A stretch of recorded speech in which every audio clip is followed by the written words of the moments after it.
Hey y'all, welcome back to another episode of Whip It Like Butter.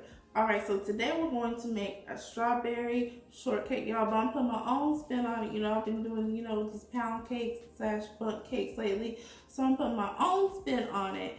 And we're making a strawberry shortcake pound cake, y'all. Okay, it's gonna be super delicious. We're just gonna take our pound cake, we're gonna cut it in half, we're gonna put that shortcake filling in the middle of it, you know what I'm saying? And we're gonna go ahead and get it popping. So let's not talk about it anymore. Let's go ahead and get into it. So I'm gonna show you how it's done. Let's go. Alright, y'all, we need all-purpose flour, granulated sugar, we need eggs, room temperature, baking powder, and salt. And we're also going to need your sour cream. It needs to be room temperature, butter room temperature. We have vanilla extract and your almond extract too. It's a little secret ingredient in this cake. Okay, so we're going to go ahead and put our butter in here, and we're going to go ahead and get it popping with the creaming process. We'll just place both sticks of butter in there, and then we're also going to add our sugar. All right, like so. And go ahead and get this started. Now, as we're creaming our butter and our sugar together, we only use 2 sticks of butter with the sugar, and it's 3 cups of sugar. So it's not going to be like extra creamy, but it'll get there once we start adding our extracts. So we creamed it together for about a minute and a half, and so we're going to go ahead and add the extracts right in here. And as you can see, the batter consistency is already changing. So we don't need to cream this together too long. We can go ahead and start adding our eggs into the mixture. So like I said, always in my previous videos, one at a time, combining well in between. Once you see the yellow is gone, you can go ahead and add the other egg. Okay, so we're using 6 eggs for this recipe. I'm going to speed it up for y'all. So we have our eggs incorporated in the batter. And then we're going to go ahead and give it a nice stir. And then we're going to go ahead and add our dry ingredients all together in our little bowl. We're going to go ahead and mix that together. And then we're going to add this into our batter, alternating with the sour cream. Okay, so y'all know I like to use a measuring cup just because it's easier. So here we go. We're not going to mix the batter too fast because we don't want to over mix it. So here we go, flour and sour cream. Flour and sour cream until you have it just combined, because we don't want to over mix our batter. And then we're going to finish it off with a nice little hand stir, right? Okay. And so once I start seeing it like combined together, that's when I go ahead and add my next bit of flour.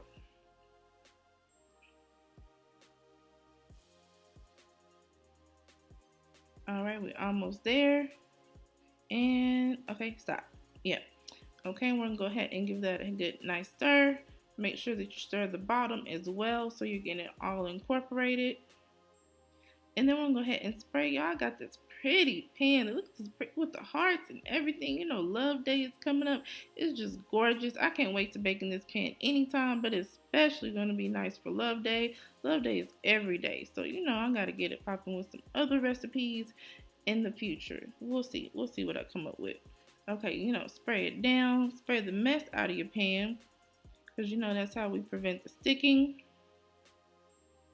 All right, and then we'll go ahead and be ready to pour the batter in here. Y'all, when I poured this batter in here, I was like, where's the rest of my cake? Because this is sour cream pound cake, y'all. That's the cake base that we're using for this shortcake.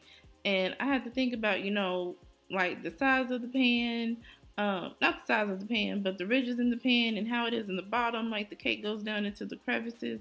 Y'all, but anyway, we're going to put this in the oven at 325 for about an hour and 15 minutes. Okay, so we're going to go ahead and get our strawberries together. So we have some sugar and we have a whole bunch of strawberries. We're not going to use all those. I didn't know where I was going with this at first, so I just bought a whole bunch of strawberries. So you want to wash about a pound of strawberries. About a pound. That was 2 pounds, so about a pound. And so we're going to cut these all nice and cute right here, and we're going to put these in this bowl, and we're going to put the sugar, and we're going to stir to make like a little strawberry sauce, just a little bit of a sauce, not too much, but just to have a little bit of a sauce for our cake. And so the strawberries have like a little bit of extra sweetness and a little syrupiness. Okay, so our strawberries are nice and cut.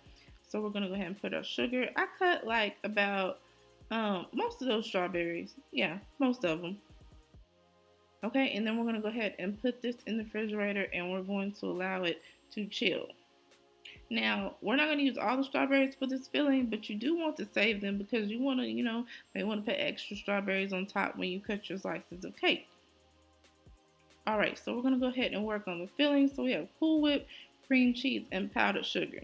Now, if you want to, if you're the type of person who likes to have extra topping on top of your strawberry shortcake, which most of us probably will, then you can go ahead and double this filling. So you can have half of it for inside the strawberry shortcake and then the other half, just to the side for when you make your slices. So essentially, we're just going to add everything into our mixer and we're just going to mix it together. Really nice and simple. You just mix it together. And what you want to do is mix it, and you want to place it in a dish, Tupperware dish, so it's nice and sealed. And you want to go ahead and chill it while your cake is finishing with the baking process.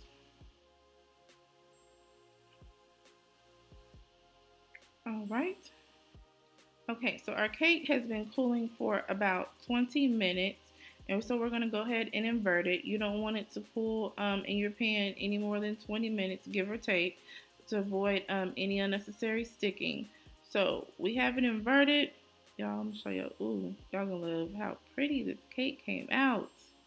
Yes, look at that. It is so cute. Okay, so we're going to allow this to cool for about another 20 minutes before we start the cutting process, which we're doing right here. Because you want your cake to be cool. You don't want it to start falling apart as you're doing the cutting. So you want to get a pretty good knife. I use, a butcher knife. It's pretty sharp, but it's not like super duper sharp, but it got the job done.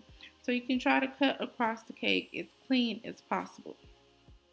So just cut, cut, cut, cut, cut, and we're going to remove the top of it, and we're going to set it to the side so we can go ahead and start on putting our filling in here. So y'all, I could have put some syrup on the cake right here.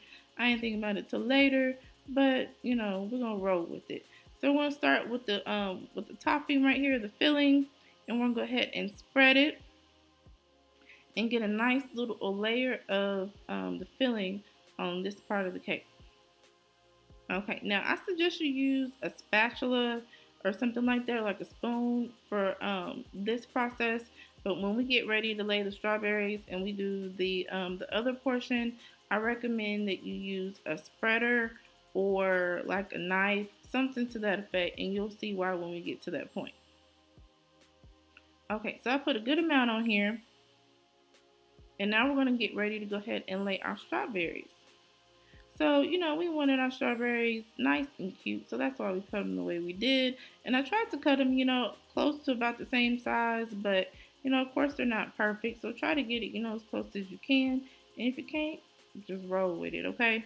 So I'm going to place the strawberries along the rim of the cake, and I kind of have them peeking out a little bit. And you see kind of how I have the filling peeking out a little bit because we want it to peek out from this cake. That's how I wanted the picture to look. So it actually looks like a really big shortcake. Okay, so keep going around with strawberries, all nice, and try to try not to eat them as you're placing them around because these strawberries look so good. Like if we didn't have this love, me and strawberries didn't have this love-hate relationship, I would have been eating those strawberries out of the bowl. Okay, so now it's time to go ahead and add more filling on top of the strawberries because y'all need all the filling, okay? So here I am with my spreader, and you see how easy it is. The strawberries aren't really moving because I'm just delicately using the spreader, spreading and then adding a little bit more, and just keep going around until you have your second layer of the filling. Y'all, just like that. All right, it's coming together. You see me with strawberry sauce unnecessarily, but yeah, okay.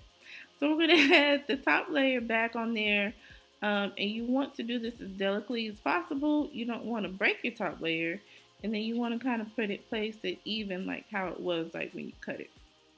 Kind of move it around if you need to, if it's not just right, okay? Because depending on how across that you cut your cake, right? How straight you cut your cake will depend on how your layer sits. But you know, with strawberries not being perfectly even and all that, you know, it's no biggie. Okay, so I'm gonna add some more of the filling into the middle of the cake, and then we're gonna add some strawberries. And so, y'all, I'm gonna cut this cake for you because you know I always like to cut the slices of cake for you all. But this cake had not been refrigerated when I cut it, and it still cut pretty well. But before you serve it, if you want to refrigerate a little bit so it's a little easier because of the filling, then I definitely do recommend that. So just set some strawberries on top. Now, like I said, if you're a big filling person and you like extra strawberries as well, then you want to make sure that you make a double batch of the filling, and then you also want to make sure that you cut up some more of the strawberries so you can add on top, or if the amount that was reserved that we didn't use is enough for you, that works as well. Just some notes, just to keep in mind. Alright, so here's our cake, and we're going to go ahead and cut a slice. Oh, this cake, ooh.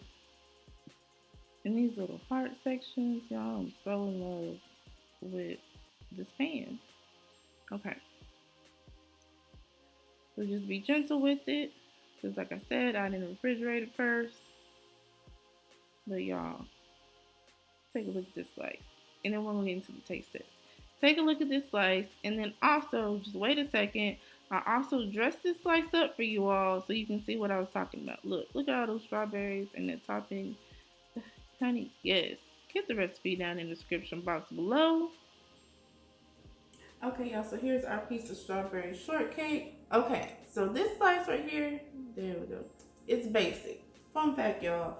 Me and strawberries don't get along. I love strawberries and citrus fruit and ketchup and all, but it doesn't like me. But I still dabble in it sometimes. So that's why I didn't put like extra strawberries on here and all that jazz. I just left the strawberries that are in the filling. So let's go ahead and give it a taste test.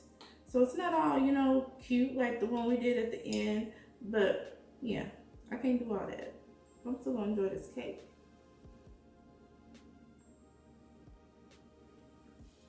Mmm. Delicious. I chilled it in the refrigerator overnight, so it's really nice and easy to cut. Today is awesome, y'all. Awesome. My sour cream pound cake is my favorite cake anyway. And they have a strawberry shortcake style icing on the cake. So go ahead and grab the recipe in the description. Subscribe, like, y'all know I always tell y'all don't be stingy. Share and come back and join us for more. See y'all later. Bye.